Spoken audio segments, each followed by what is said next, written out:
Hello YouTube. Today I'm going to be talking about what I've been doing over the past few months and my double XP weekend plans.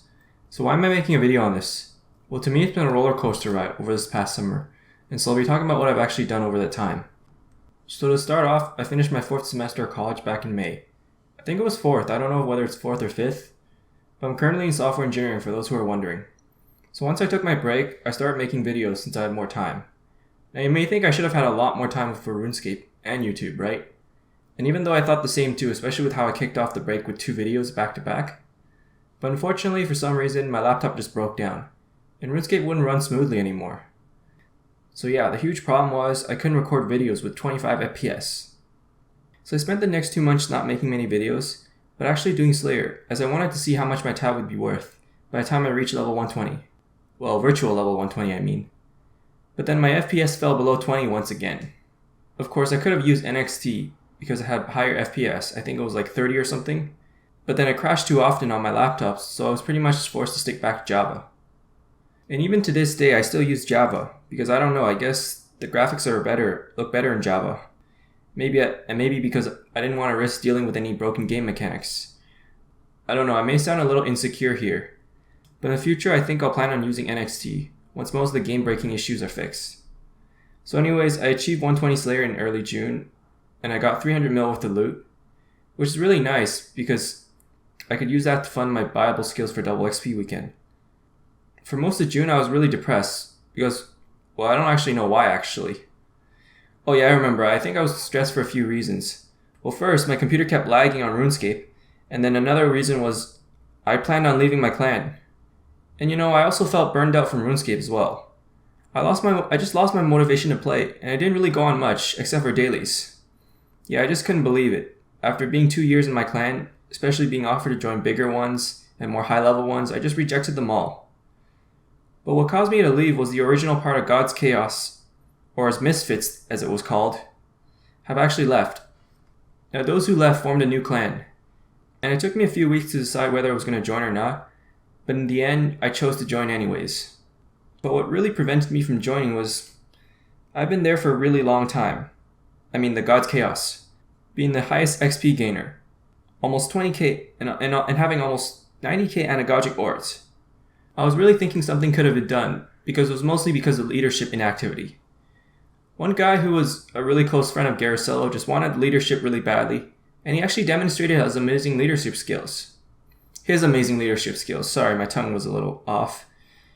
But he was just unsatisfied, so he took Garacello and a few others, and then he left to form his own.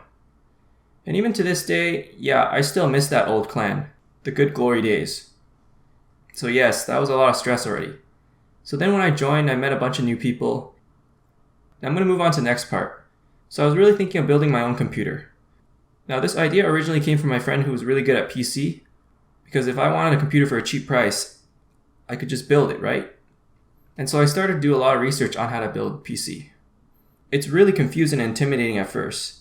Like, what happens if your PC fails? Then what do? It's not like you can refund it at any time you want, right? That was pretty much what I was worried about. I had completely no background knowledge on each computer component. Sure, you may think that I should have known this because I'm a software engineer or something, but I never really had understanding of the hardware stuff. It took me a really long time to experiment with PC builds, because yeah, it's kind of a huge risk for me.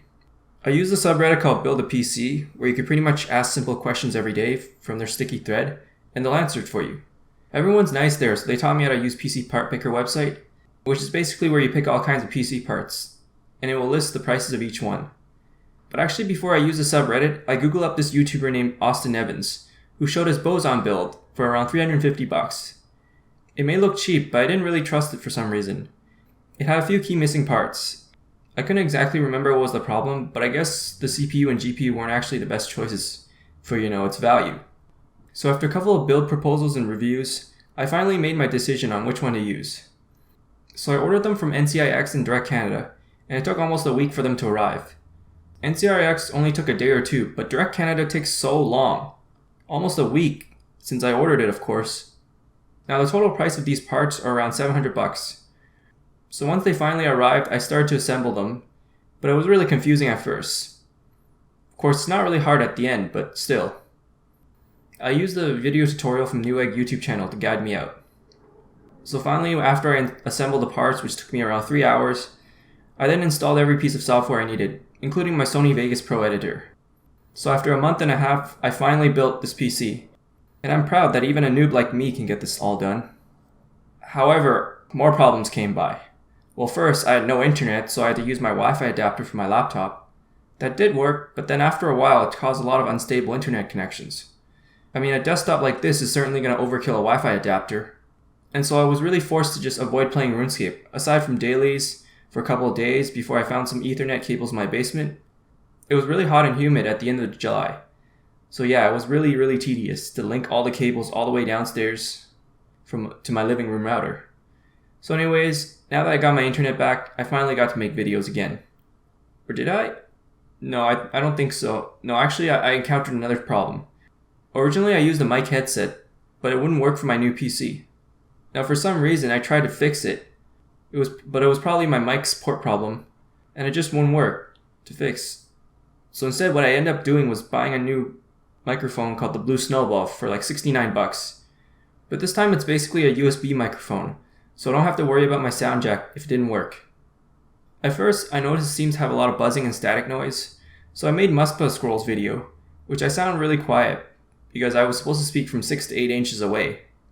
So then I had to yell at my microphone up close, or else it wouldn't pick up my voice.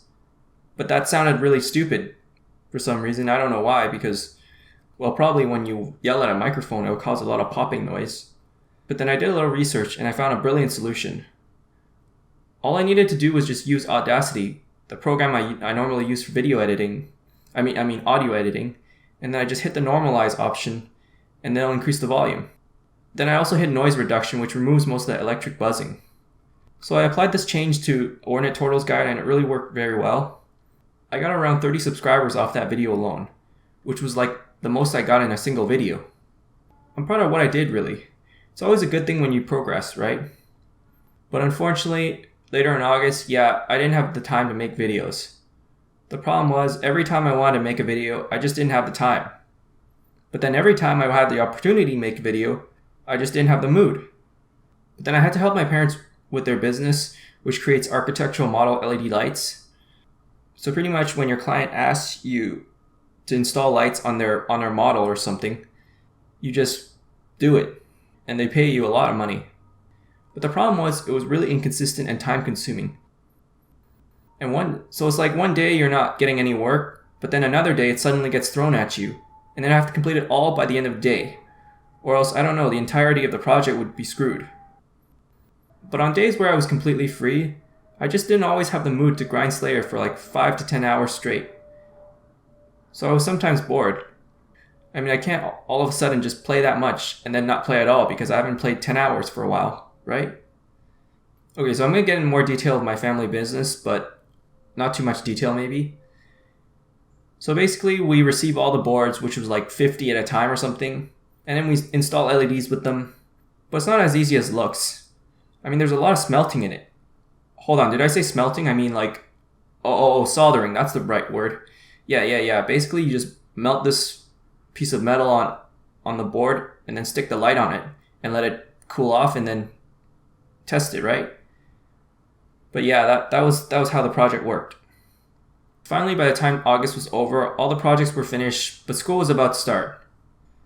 So I pretty much spent most of my free time in August trying to prepare for the upcoming XP weekend, just simply by doing Slayer. Now originally at the start of summer, I wanted to get 200 mil combat every skill, including Slayer, because that would be the most ideal way to make money, just enough to prepare for most of my Bible skills. Now the stress got worse because, there was a mining and smithing rework that was supposed to be scheduled this month. But good thing it got cancelled really, or else my Slayer profit would have dropped significantly. And so at the end of August, I think I got 120 mil Slayer XP, and I didn't even get to the point where I could cannon Arids, which initially I wanted after my 200 mil Slayer. So September began, I did as much Slayer as I can, because I finally got my playtime back. At least there aren't very many courses that my school offered for me, luckily. In August, I gained 105 mil XP, despite having a lot of days where I just couldn't have time to get on. But at least it was better than my previous months. In fact, that's like my first 100 mil since April, because I was mostly feeling burned out somehow. because I think a lot of people in RuneScape has had this feeling at some point, right? But I'm glad I've recovered from that. And so far this month, I'm getting 60 mil XP, and I hope I can get 200 mil by the end of this month. Especially with the upcoming double XP weekend, I think I can get it. So anyways, to sum up the summer, it is what it is, and that's what happened. You can't change what happened, But I'm still glad I'm prepared for double XP weekend this time. In the past, however, I wasn't really prepared because I used to do a lot less Slayer. But this time, the only skill I trained aside from daily activities was just Slayer. As much Slayer as I can. So I can prepare most of my cash stack for most of my supplies for this is my 5th double XP weekend, yeah. So I'm going to show you my double XP weekend plans and my tab basically. So as you can see, I have a refer a friend scroll for 10% bonus. I created an alt like last week. So now I'm going to use it like when Monday begins. And I also plan to use Valentine Slam for additional 4% XP. As I still have charges left, I think I invested 30 or something. I also have some beach cocktails, but I'm not sure if they'll work on double XP weekend. But technically they're supposed to leave this game by October 3rd. I also saved the fresh skilling backpack, so it has all 30 charges left. 50, sorry. Pulse scores, well, if you're wondering how I got so many, I just happened to hoard them from past promotions, just by saving up my keys, and also got some good RNG on my side. So here are my skilling supplies. I have 43k Crimson Charms for Pack Yaks, and some Blue Charms for Moss Titans, which can easily get me 200 mil summoning from around 150 mil. I probably don't even need to use any of my Blue Charms, but I bought those extra supplies just in case. But yeah, hopefully there will be portable bank boxes running up, just like the past couple of double XP weekends. And then after that, I plan on making 20k overload sets, which will give me 120 for Herblore, at the very least, yeah, but nowhere close to 200 mil. Of course, I probably wouldn't have time to make them all, so I guess I would be better off making extreme attack, strength, and defense potions just before double XP weekend, because they give less XP compared to extreme mages or ranges. Now I'm not sure if I'll decide to upgrade the regular overloads to supreme overloads, since they hardly make a difference compared to regular overloads. I guess maybe I could use them for cannoning Arits, since all the defense and accuracy is going to be useful. But I guess I'll wait until during the weekend I'll buy some of the potions, and also some prayer renewals as well to make holy overloads, as they're quite cost efficient. Also got a few portables here, but there's going to be a million of these hosted, so probably not going to use mine. But other than that, I don't have many things planned out for double XP weekend. But I should also hand in the long bones to the goblin guy, I forgot what's his name. Although maybe I could use some proteins, but because they don't give skilling pets, yeah, I might as well not. As for Silverhawks, I'll be using them as much as possible because they're really the most efficient way to train agility. Like, especially during double XP weekend, I can save a lot of money from this. And hopefully there'll be this promotion called Time to Train, which you get Silverhawk feathers and some portables, some pulse cores maybe. But yeah, overall I don't think I can play that much and maybe get all my overloads and yaks complete, but we'll see what happens. Well, this has been a long video, so I'm just going to wrap this up. I'll also be posting my double XP weekend highlights later on. Actually, I got one more thing to say. Since I never did a Q&A video, but if you have any questions, feel free to ask, and I'll maybe answer them in my highlights video.